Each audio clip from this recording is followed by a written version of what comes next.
You pretty much when you first got started in business was what, a year and a half ago? Yeah, something like that. Right now, has this business been what you thought it would be? Was it? I mean, I'd say I've come a really long way. Like, I'm a Spiegler girl. I don't know, like, it kind of just blew up a little bit more than I ever really thought. I guess very early on I realized I was working for like super big companies that I didn't know. I thought I was going to Florida and I was shooting amateur porn.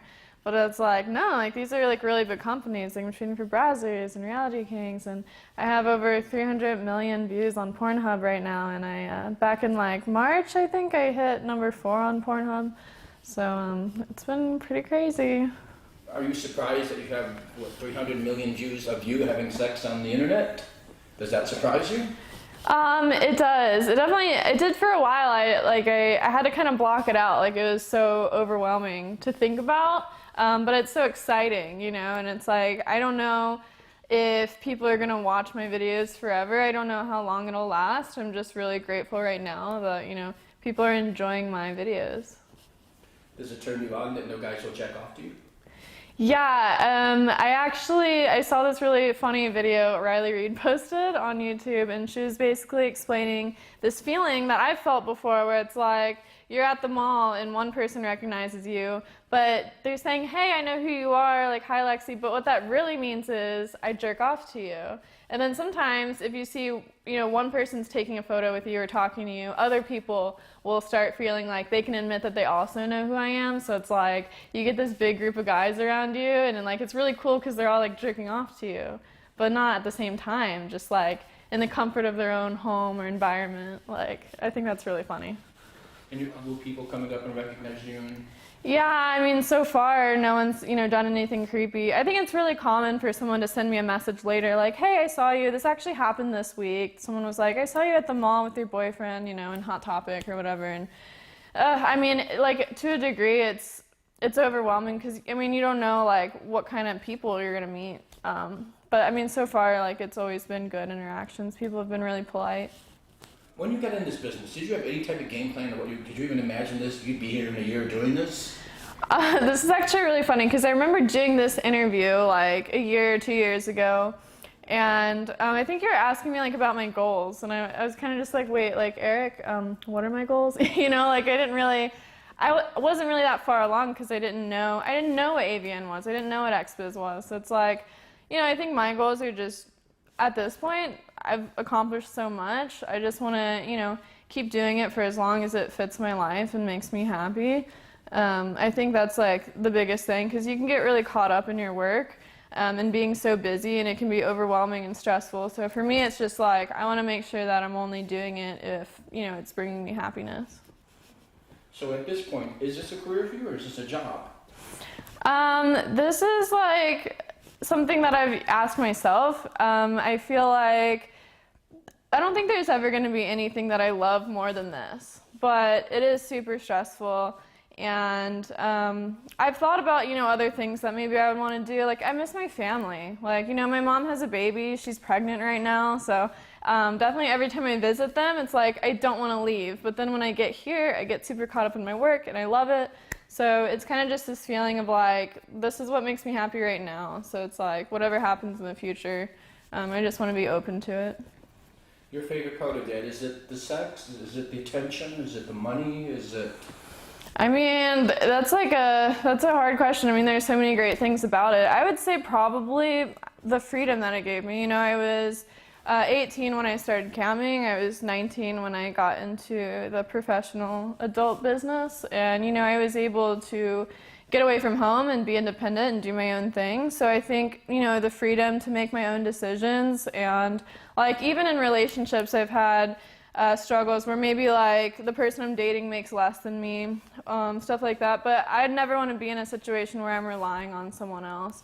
So yeah, I think the freedom of it, just the independence. That's what I really like about it the most. But it's all great. I love the attention too. You seem to be successful in having normal relationships with civilians. Would that be a fair statement? Yeah. So I'm polyamorous. So I do have partners who are in the industry. But my main partner, who I'm living with right now, He's not in the professional adult industry, but he's in the entertainment business. You know, he used to be a really big YouTuber, so I feel like in a lot of ways we do relate to one another. But as far as dating a porn star, I feel like it's super difficult. You know, even if you are another porn star, it's like, you know, seeing your partner, who's also a porn star, working with people that you don't like.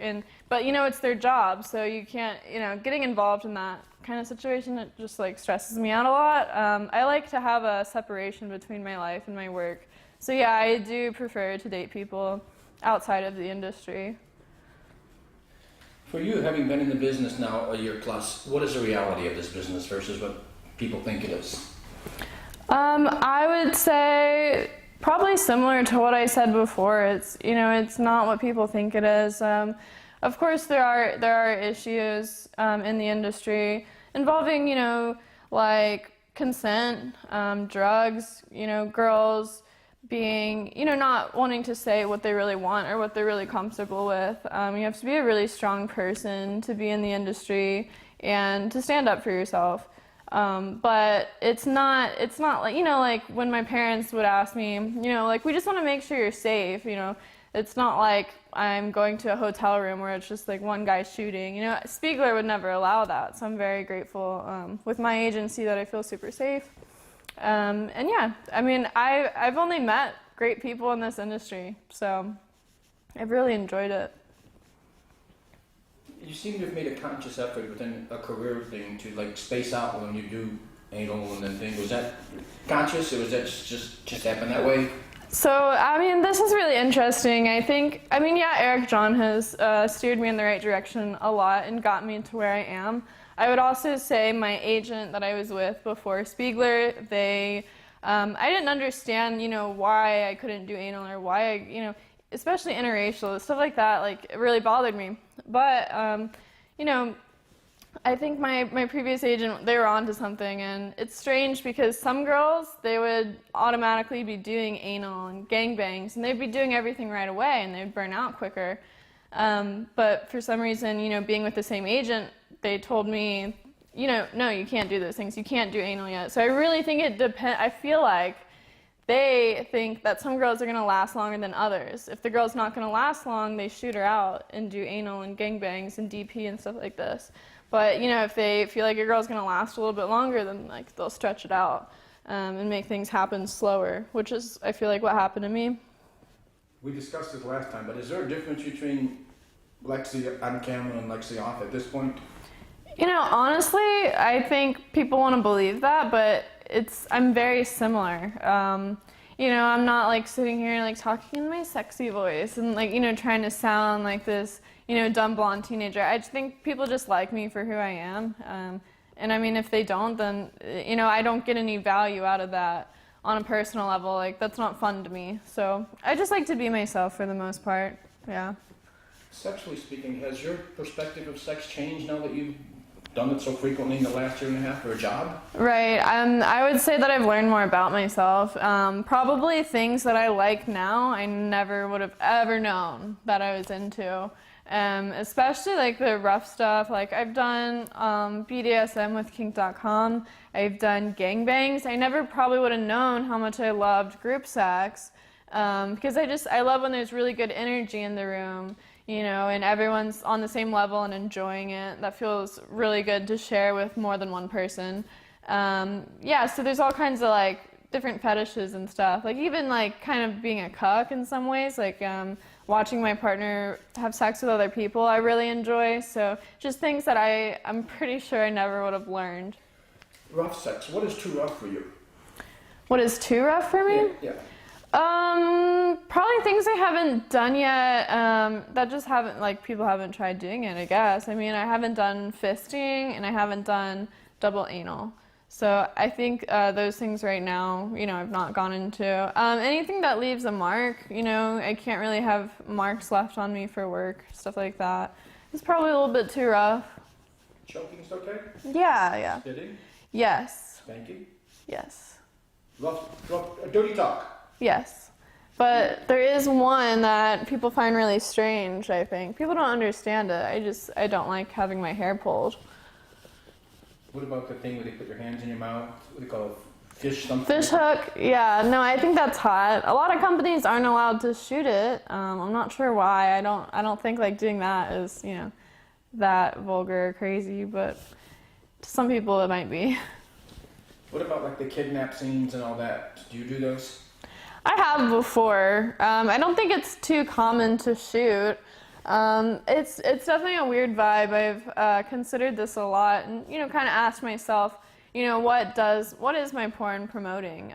Some people say, oh, you know, people, they are less likely to fuck their family members if they get to jerk off to stepsister porn or stuff like that. And then some people say, you know, you're just encouraging people to do bad things. Or, you know, when I've had one company in particular cover up my tattoos. I had to take out my piercings. They didn't do my hair. They barely put any makeup on me. I put the company on my no list. It made me really uncomfortable because I didn't feel like myself. Seeing myself without my tattoos is very foreign to me. And also, you know, just feeling like this isn't what teenagers look like. This isn't what 18-year-olds look like. This is, you know, this is what kids look like. And so that made me uncomfortable. So I have like limits in that regard too.